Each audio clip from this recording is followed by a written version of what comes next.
নমস্কার, দেখে নিচ্ছি এই মুহূর্তের খবর। দীর্ঘদিন ধরে আইজিএম হাসপাতালের সামনে রাস্তায় ফুটপাথ দখল করে বেশ কয়েকজন শিশুদের নিয়ে বসবাস করছিলেন। এদের সরকারি উদ্যোগে হোমে রাখার ব্যবস্থা করতে চাইলেও তারা তাতে রাজি ছিলেন না। বহুবার তাদের পুলিশ ও প্রশাসনের তরফ থেকে উচ্ছেদ করা হয়, কিন্তু কয়েকদিন যেতে আবার আগের মতো ফুটপাথ দখল নিয়ে নেয় তারা। প্রায়শই তাদের মধ্যে অনেকের উন্মত্ত আচরণের শিকার হতে হয় হাসপাতালে আসা রোগী ও রোগীর পরিজনদের। শুক্রবার মহিলা কমিশন, শিশু সুরক্ষা কমিশন, সদর মহকুমা প্রশাসন এবং পুলিশের যৌথ উদ্যোগে তাদের উদ্ধার করতে এলে বাধে বিপত্তি। প্রশাসনিক প্রতিনিধিদের উপর হামলে পড়ে পথবাসীরা। শেষে তাদের উদ্ধার করতে শক্তি প্রয়োগ করতে হয় প্রশাসনকে। উদ্ধারকারীদের বক্তব্য, এর আগে বহুবার সরকারি ব্যবস্থাপনায় তাদের রাখার উদ্যোগ নেওয়া হলেও তারা যেতে চায়নি। শিশুদের সার্বিক বিকাশের তাগিদে তাই জোর প্রয়োগ করতে বাধ্য হয়।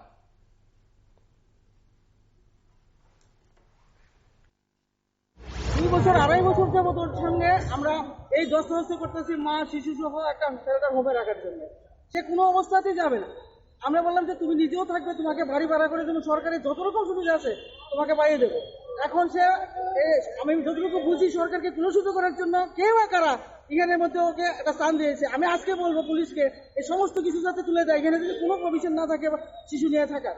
আজকে আমরা DCPO, SDM, magistrate, police, child rights commission, আমরা সবাই মিলে আজকে একটা অপারেশনে এখানে এসেছি। যেন তেন প্রকারে ওকে আমরা বন্ধলালুকে একটা হোম আছে যেখানে মা শিশু সহ সরকারি সহায়তা আজীবন থাকতে পারবে। আমার তো মারতেছে না,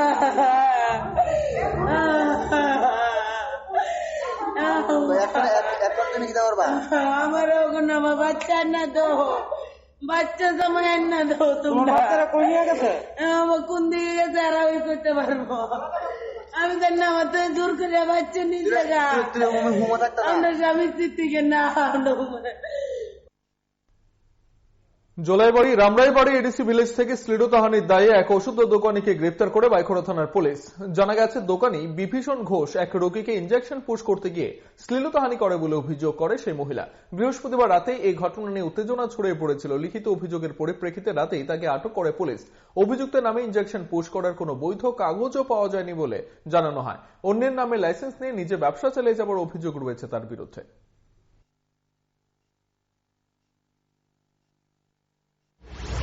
গতকাল রামরাইবাড়ি হাসপাতালের কাছে একটা ওষুধের দোকানে একজন উপজাতি মহিলা ইঞ্জেকশন দিতে যান। তখন ওনার এই দোকানের মালিক ওনাকে ইঞ্জেকশন দেওয়ার সময় শরীর মেসেজ করার ইয়েতে ওনার শ্লীলতাহানি করেছেন বলে অভিযোগ ওঠে। এই নিয়ে উত্তেজনা সৃষ্টি হয়। তখন আমরা থানার অফিসার স্টাফ এবং এসডিও স্যার সহ জলেবেড়া পোস্ট অফিস স্টাফ সহ আমরা ওখানে যাই। এই পরিপ্রেক্ষিতে আমরা ওই অভিযুক্ত ব্যক্তিকে আমরা আটক করি এবং একটা কেস নিয়েছি। মামলা সংশ্লিষ্ট করে আমরা এখন ওই অভিযুক্ত ব্যক্তিকে অ্যারেস্ট করে আমরা ওই ইয়ে করে কোর্টে পাঠাচ্ছি। আমরা ওনার নামটা কি? বিভীষণ ঘোষ। বয়স কত হবে? বয়স 37 হবে। উদয়পুর চন্দ্রপুর কাঁঠালতলী বাজারে দুটো পণ্যবাহী লরির মুখোমুখি সংঘর্ষ ঘটে, যার ফলে আহত হন উভয় লরির চালক। জানা গেছে, ইট ও টাইলসে বোঝাই লরিটি আগরতলা থেকে বিলো নিয়ে যাচ্ছিল, অপর লরিতে ছিল রেশনের চাল। প্রত্যক্ষদর্শীরা সঙ্গে সঙ্গে খবর দেয় দমকল বাহিনীতে। তারা আহত চালকদের উদ্ধার করে হাসপাতালে নিয়ে যায়। দুর্ঘটনায় দুটো লরি ক্ষতিগ্রস্ত হয়েছে। সৌভাগ্যবশত অন্য কোনো পথচারী কিংবা অন্য কেউই আহত হননি।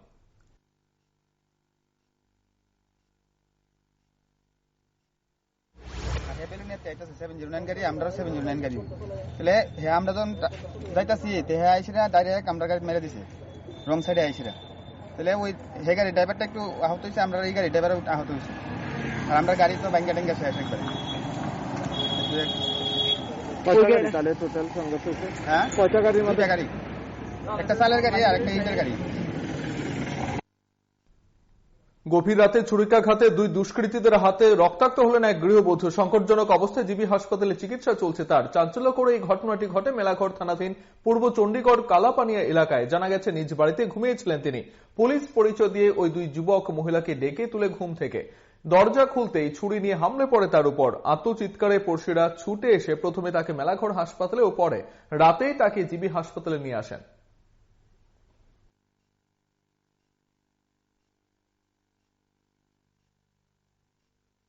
দেখে শুনছি যে রাত্রেবেলা মারুতি দিয়া বলে দুইজন আইছে, আয়া ডাক দিছে যে মাসি করে ডাক দিছে, ডাক দিয়ে কইতাছে কয় মাসি পয়সাটা তুলে হ্যাঁ দিয়েছে যে কি লেগা, সে তো মুখে লাগে কইছে আমরা কষ্ট যেতটুকু বুঝছি আর কি। কইছে কি লেগা, কয় যে আমরা থানার থেকে আইছি, মেলাঘর থানার থেকে আইছি, এই কথা কইয়া সেটা বাইরেছে বলে একজনের মুখে ছাপা দিয়ে ধরে এরপরে বলে ছুরি মারছে। কয়টার সময়? এতটুকুই জানি। কালকে কয়টার সময় হয়েছে ঘটনাটা? 12টা-10টার মধ্যে হয়েছে ঘটনাটা। আমি খবর পাইছি 1টা 10-এ পেটের মধ্যে আঘাত করছে। কয়টা গাড়িটাই দিছে এরকম কিছু জানতে? না, এরকম তো কিছু কইছে না, 1টার কথা শুনছি একদিন। দীর্ঘ 1.5 বছর ধরে ছেলের খুনিদের শাস্তির দাবিতে দাঁড়িয়ে দাঁড়িয়ে ঘুরছেন অসহায় মা। তিনি অবশেষে এই দাবি নিয়ে পুলিশ সুপারের দ্বারস্থ হয়েছেন। বক্সনগর পুটিয়া 5 নম্বর ওয়ার্ডের বাবুল মিয়ার ছেলে শরীফি মিয়াকে পাচারকারীরা হত্যা করেছিল বলে তার মায়ের অভিযোগ। মোট 5 জন এই ঘটনার সাথে জড়িত ছিল বলে কলমচৌড়া থানায় মামলা করেন অসহায় মহিলা, কিন্তু আজ পর্যন্ত সেই মামলা তদন্ত এগিয়ে যায়নি। খুনিরা এখনো খোলা আকাশের নিচে ঘুরছে।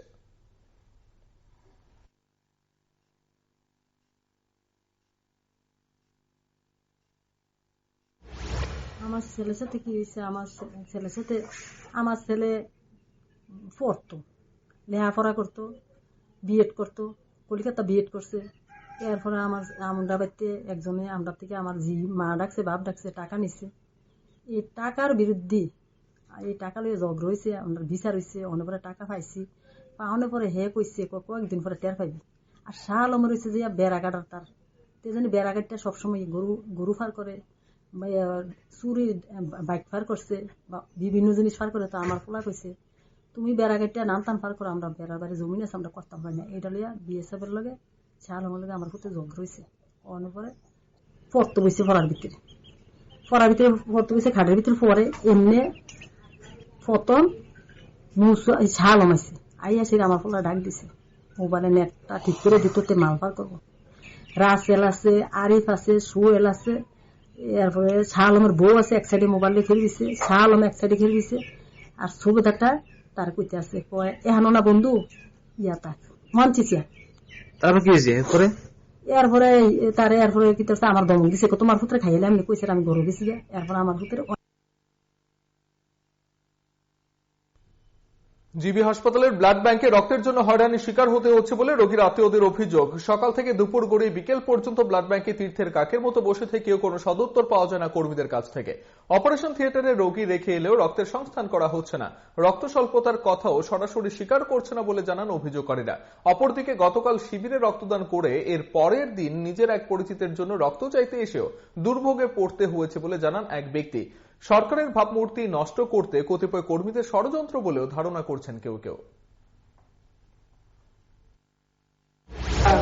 ব্লাড দিয়েছি তো আধা ঘন্টার মতো হয়েছে, ওয়েট করতাম বলতেছে, ওয়েটের মধ্যে পেশেন্ট আছে, অনেকক্ষণ ধরে বলতেছি যে ব্লাডটা দিতে অন্য তারা দিতে আছে, তারা কাজ হয়েছে না। একবার 5 মিনিট বলে 10 মিনিট 15 মিনিট থাকে ওইদিকে হয়রানির শিকার হতে হবে নাকি?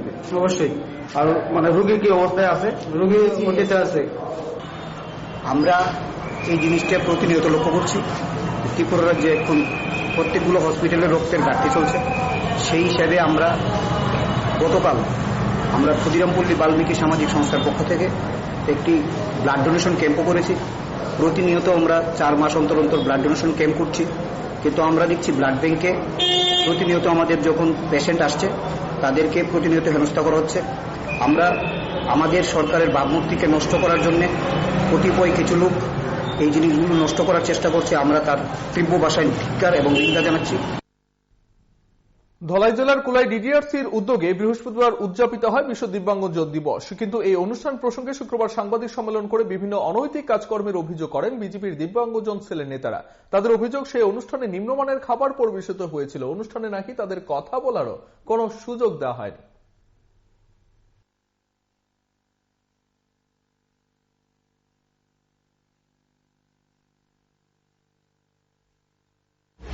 কমিটি আমরা গঠন করেছিলাম এই কমলপুর মহকুমাতে নেতাজি চৌমুহনীতে 3রা ডিসেম্বর 2017 তারপর ধীরে ধীরে সমগ্র ত্রিপুরা রাজ্যে আমরা এই সংগঠনকে গড়ে তুলেছিলাম। 31শে জানুয়ারি 2019 করেছিলাম আমাদের রাজ্য সম্মেলন। সেই রাজ্য সম্মেলনে আমাদের দাবি সনদকে গুরুত্ব দেওয়া হয়নি। আমাদেরকে দেখাশোনার নাম করে একজন ব্যক্তি উনি সবার কাছে প্রচার দিয়েছেন যে উনি নাকি আমাদের প্রপারি, কিন্তু আদৌ উনি আমাদের প্রপারি টপারি এমন কোনো কিচ্ছুই উনি নয়। কে উনি? ওনার নাম সজল আচার্য। মুখ্যমন্ত্রী আমাদেরকে বলেছিলেন যে হিরেন্দ্র, এই যে ওনার কাছে তোমরা যে কোনো ধরনের সাহায্য চাইলে উনি তোমাদেরকে সাহায্য করবেন, যে জায়গাটা তোমরা না পারছো ওনার কাছে তোমরা সাহায্য চাইও, ওনারা দেবে। কিন্তু দেখা যায় তারপর থেকে উনি নিজেকে প্রপারি হিসাবে বলতে লাগলেন, এবং সেই 31শে ডিসেম্বরের পর যে আমরা রাজ্য সম্মেলন করেছিলাম আগরতলা, তারপর থেকে ধীরে ধীরে উনি আমাদের সংগঠনকে এতভাবে ধূলিসাৎ করে দিয়েছেন যা কল্পনা সীমার বাইরে। রেশন কার্ডের দাবি জানিয়ে প্রশাসনের দ্বারস্থ হতদরিদ্র একে পত্রিকা বিতরক। চরম দারিদ্রতার শিকার মাঝবয়সী যুবক তপন বণিক। পত্রিকা বিতরণের স্বল্প আয় তার সংসার প্রতিপালনের একমাত্র পথ। 2 সন্তান সহ 4 জনের সংসার চালাতে হিমশিম খেতে হচ্ছে তাকে। রেশন কার্ড থাকলে তার কিছুটা সুবিধা হতো বলেও জানিয়েছেন তপন বণিক।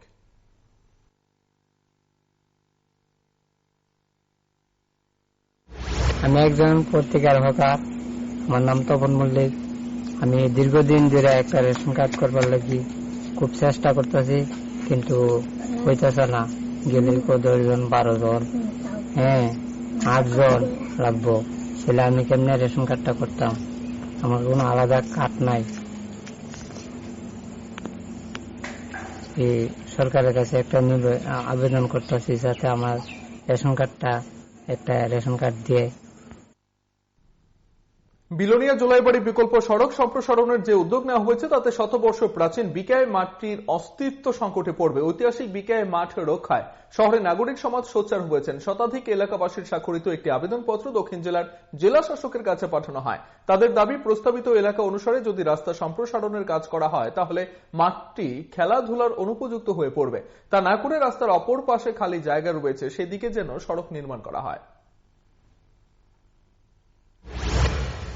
আমাদের আনন্দের বিষয় যে ন্যাশনাল হাইওয়ে আমাদের এখান দিয়ে সম্প্রসারিত হচ্ছে, কিন্তু তার সঙ্গে একটা দুঃখের বিষয় আমরা দেখছি যে আমাদের ঐতিহ্যবাহী ডিকে ইনস্টিটিউশনের যে খেলার মাঠ, যেখানে অনেক ঐতিহাসিক আন্তর্জাতিক খেলা অনুষ্ঠিত হয়েছিল, এমনকি মোহনবাগান যেটা ভারতের সর্বশ্রেষ্ঠ ক্লাব এখানে এসে খেলে গিয়েছিল, বাংলাদেশের বিভিন্ন টিম, প্রতিষ্ঠিত টিম এখানে খেলে গিয়েছিল, সেই মাঠ এখন অস্তিত্বের বিপন্ন হতে যাচ্ছে।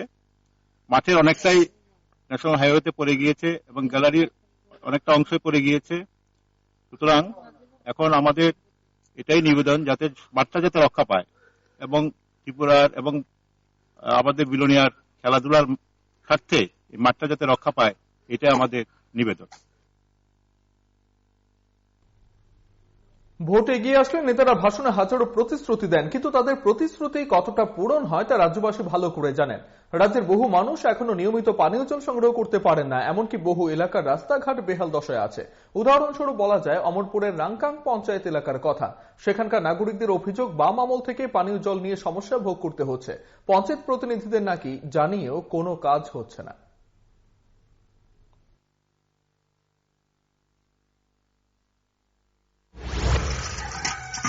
আচ্ছা, এই আপনাদের এলাকার এই জলের সমস্যা নিয়ে সেটা আপনারা পঞ্চায়েতে জানাইছেন? বহুত জানাইছি, ভোটা নেওয়ার সময় এত বড় ধরাইয়া আর ভোটা দিয়ে সাথে মানে এই সিলার মানুষের কোনো আসেনি না, এই খবরটা কেউ হলো না, কোনো মেম্বার প্রধান না, শুধু একমাত্র ভোটের সময় আসে। হ্যাঁ, শুধু ভোটের সময় আমরা কোনো ইয়া পাই, নাইলে আমরা কোনো মেম্বার প্রধানের কোনো যোগ দিয়ে খাই। মানে এলাকার কোনো সমস্যা বা কোনো উন্নয়নের কোনো কাজই করে না? না।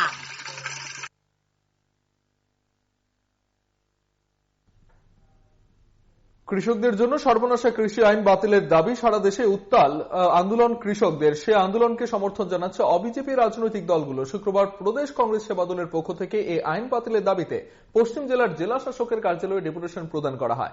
জেলা শাসকের অবর্তমানে এডিএম তরুণ দেববর্মা তাদের দাবি সনদ গ্রহণ করেন।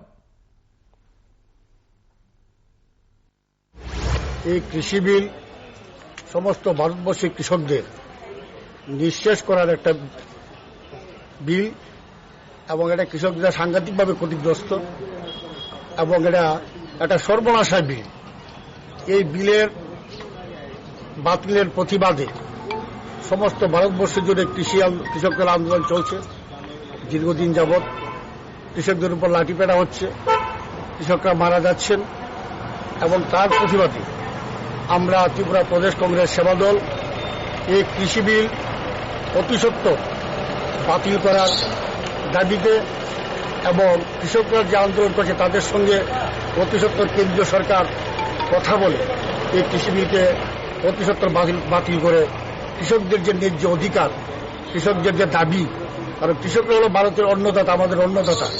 কৃষকরা যদি সঠিকভাবে ওনাদের কাজ করতে না পারে, আমরা যারা জনগণ আছি, আপনারা যারা জনগণ আছে, সমস্ত অংশের মানুষ আমাদের অদূর ভবিষ্যতে আমাদের মৃত্যুর সম্মুখীন হতে হবে। টিআরটিসির মোটর ওয়ার্কস ইউনিয়নের তরফ থেকে সংস্থার নতুন এমডির কাছে ডেপুটেশন দেওয়া হয়। মূলত সৌজন্যমূলক সাক্ষাতের মধ্য দিয়ে কর্মীদের দীর্ঘদিনের অপূরণীয় দাবিগুলো তুলে ধরা হয়। তারা জানান এই দাবিগুলো যাতে পূরণ করা হয় সে আবেদন রাখা হয়েছে রাজ্য সরকারের উদ্দেশ্যে। ডেপুটেশন কর্মসূচিতে সমর রায় সহ অন্যান্য নেতারা অংশ নেন।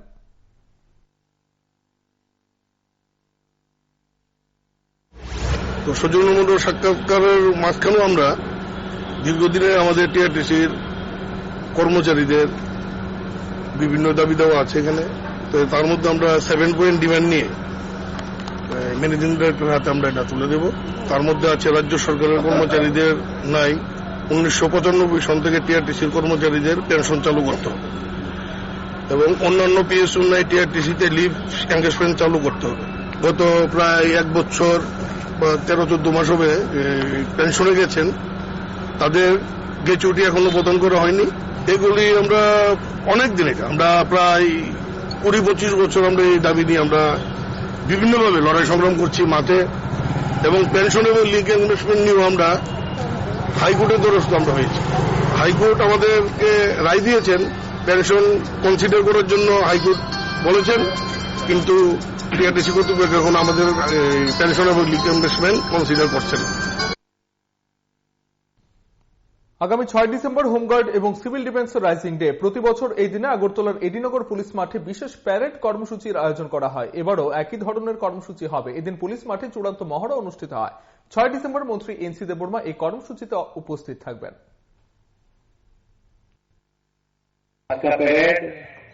बहुत ही अच्छा था। कल जो मैं देखा था इससे बहुत ही इम्प्रूवमेंट हुआ। मैं उम्मीद करता हूँ परसों जो फाइनल परेड होगी इसमें आप लोग और भी अच्छा प्रदर्शन करेंगे। দেশের চলতি কৃষক আন্দোলনের প্রতি সংহতি জানিয়ে শুক্রবার বাথার ঘাটে সংঘটিত হয় এক অভিনন্দন র্যালি। র্যালিটির আয়োজক ছিল সারা ভারত কৃষক সভা ও ক্ষেত মজুর ইউনিয়ন। এই আয়োজনকে ঘিরে যথেষ্ট সাড়া পরিলক্ষিত হয়।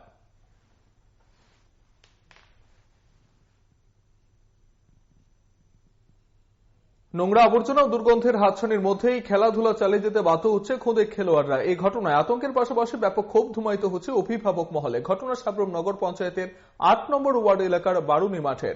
অভিভাবকদের অভিযোগ, কর আদায় করার ক্ষেত্রে নগর পঞ্চায়েত কর্তৃপক্ষ যতটা বেশি তৎপর, পরিষেবা প্রদানের ক্ষেত্রে ততটাই উদাসীন। মাঠের পাশে রাখা ডাস্টবিনটি নিয়মিত পরিষ্কারের জোরালো দাবি জানিয়েছেন এলাকার ক্রীড়াপ্রেমীরা।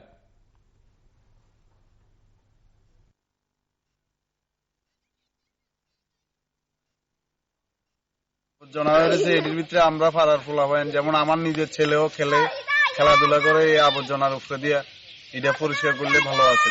মানে কি এই জায়গাটা আগে পরিষ্কার আছিল? পরিষ্কার আছিল।